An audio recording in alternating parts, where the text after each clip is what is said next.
सुंदरगढ़ सच में अपने नाम के अनुसार एक बेहद सुंदर और शांत गांव था।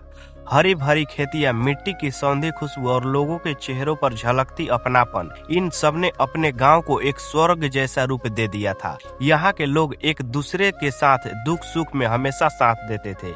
इसी गांव में भोला अपनी पत्नी शांति और 9 साल के बेटे के साथ रहा करता था। भोला मेहनती किसान था और खेत ही उसके परिवार की रोजी रोटी थी। एक सुबह भोला जल्दी जल्दी घर के बाहर निकलने ही वाला था कि पीछे से शांति आवाज लगाती है। अजी सुनिए, ठहरिए, ये रहा आपका खाना। आज आपकी पसंद की गोभी की सब्जी बनाई है। भोला मुस्कुराकर कहता है, वाह, आज तो सुगंध ही बता रहे हैं कि सब्जी लाजवाब है। चलो ठीक है, मैं निकलता हूँ, देर हो रहा है। भोला कुदाल उठाकर खेत की ओर चल पड़ता है।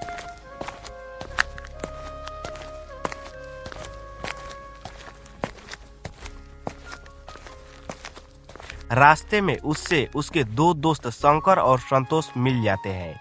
अरे भोला, आज कुछ ज्यादा ही देर नहीं हो गई? भोला हंसते हुए बोला, हाँ यार, आज खाना बनाने में देर हो गई, लेकिन तुम दोनों यहाँ क्या कर रहे हो? काम पर नहीं जाना क्या? दोनों के चेहरों मायूस थे। शंकर बोला, इस बार ठंड कुछ ज्यादा ही कड़क पड़ने वाली है। पिछले साल 6 लोग ठंड से मर गए थे और इस बार उससे भी भीषण सर्दी की खबर है। भोला मजाक में हंसते हुए, अरे यार, ठंड तो हर साल गिरती है। अब क्या तुम दोनों के नहाने की तकलीफ हो रही है, इसलिए परेशान हो? वह हंसा, लेकिन दोस्त नहीं हंसे। संतोष ने गंभीर स्वर में कहा, मजाक मत उड़ाओ भोला, हमारे पास अच्छे कंबल नहीं है। बच्चों के हाथ पैर जम जाते हैं, हम तो बस डरे हुए हैं। भोला उनकी बात सुनकर गंभीर तो हुआ, पर कुछ कह न सका और आगे बढ़ गया।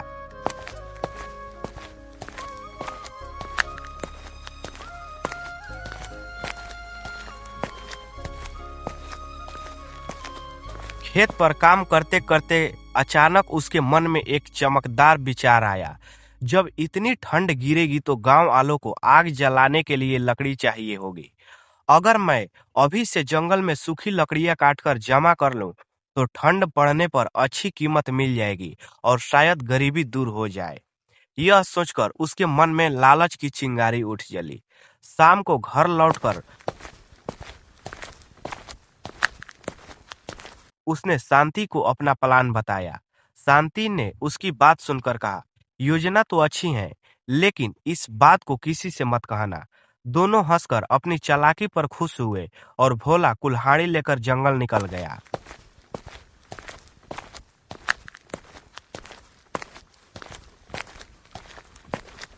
कुछ दिनों तक भोला हर सुबह जंगल जाता और रात को ढेर सारी लकड़ियां लाता। एक दिन शंकर और संतोष ने उसे रोककर पूछा, भोला भाई, हर रोज इतनी लकड़ियां क्यों काट रहे हो? अरे भाई, शांति को रोज नए पकवान बनाने का बड़ा शौक है। चूल्हा लगातार जलता रहता है, लकड़ियां ज्यादा लगती हैं। दोनों ने एक दूसरे की तरफ देखा। कुछ तो गड़बड़ थी, पर उन्होंने बात बढ़ाई नहीं। कुछ दिनों में सचमुच में गांव में कड़कड़ाती सर्दी शुरू हो गई और उसी दिन भोला ने अपने घर के बाहर बोर्ड लगा दिया, सूखी लकड़ियां 50 रुपए किलो। गांव वाले समझ गए कि भोला इतने दिनों से क्या योजना बना रहा था। सबको गुस्सा आया, लेकिन मजबूरी थी। ठंड से बचने का एकमात्र साधन वही था। गांव के लोग सलाह करने लगे, हम कल जंगल जाएंगे और खुद लकड़ियां काट लाएंगे। भोला की लकड़ी क्यों खरीदे?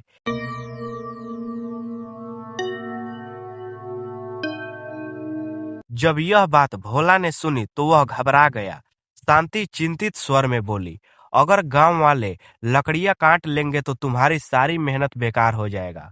उस रात दोनों भगवान से प्रार्थना करते हैं कि गांव वाले किसी भी तरह से कल जंगल ना जा पाए। तभी रात में एक चमत्कार होता है। आसमान में अचानक बादल छा गए, तेज हवाएं चलने लगी और कुछ ही पलों में मूसलाधार बारिश शुरू हो गई। बारिश पूरी रात होती रही और सुबह तक जंगल की सारी सूखी लकड़ियां गीली हो चुकी थी। शांति खुश होकर बोली, लगता है ऊपर वाली ने हमारी सुन ली। भोला ने कड़क आवाज लगाते हुए कहा, अब मैं लकड़ी 50 रुपए नहीं, ₹70 किलो बेचूंगा। शांति ने दुखी होकर कहा, नहीं जी, इतना तो मत बढ़ाइए, यह तो जरूरतमंदों का शोषण होगा। लेकिन भोला अहंकार में बोला, मुझे किसी की सलाह की जरूरत नहीं, लकड़ी ₹70 किलो ही बेचूंगा। गांव वालों आपस में बातें कर रहे थे। कड़ाके की सर्दी बढ़ती जा रही थी।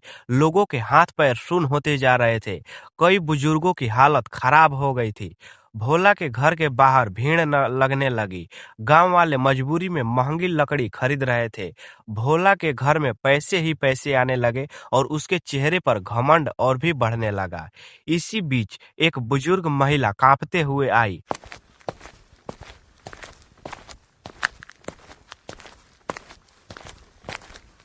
बेटा, मुझे थोड़ी लकड़ियां दे दो, पर मेरे पास देने के लिए कुछ भी नहीं है, नहीं तो ठंड से मैं मर जाऊंगी। भोला ने क्रूर आवाज में कहा, मुफ्त में लकड़ी मैं बिल्कुल भी नहीं दूंगा। जाओ यहाँ से। तुम जाओ, ठंडी से भले ही मर जाओ, लेकिन तुम्हें मुफ्त में नहीं दूंगा। अगर पैसा देना है तो दो और लकड़ियां ले जाओ, नहीं तो जाओ यहाँ से दूसरे जगह। वह बूढ़ी औरत आंसू पोंछते हुए लौट गई।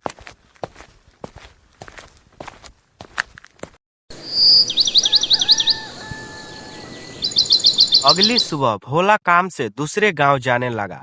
जाते जाते कड़े स्वर में बोला, मेरे लौटने तक तुम दुकान संभालना और ध्यान रहे किसी को मुफ्त में लकड़ी मत देना।